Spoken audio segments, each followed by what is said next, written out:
В рамках подготовки к празднованию столетия чувашской автономии в Чебоксарах презентовали научно-документальный фильм «Наследие».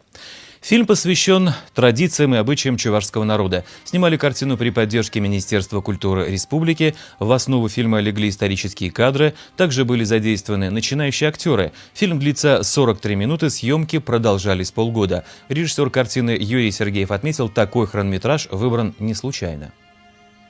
Посмотрев фильм, у человека складывается полная картина истории.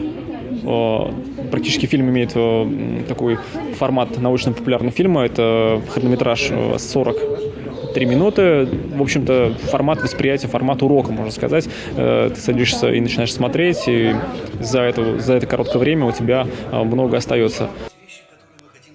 Фильм пока не вышел в прокат. Некоторые зрители смогли оценить картину на премьерном показе.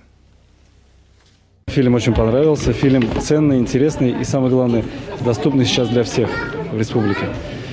А самое главное, то, что он раскрывает историческую истину языка и культуры народа.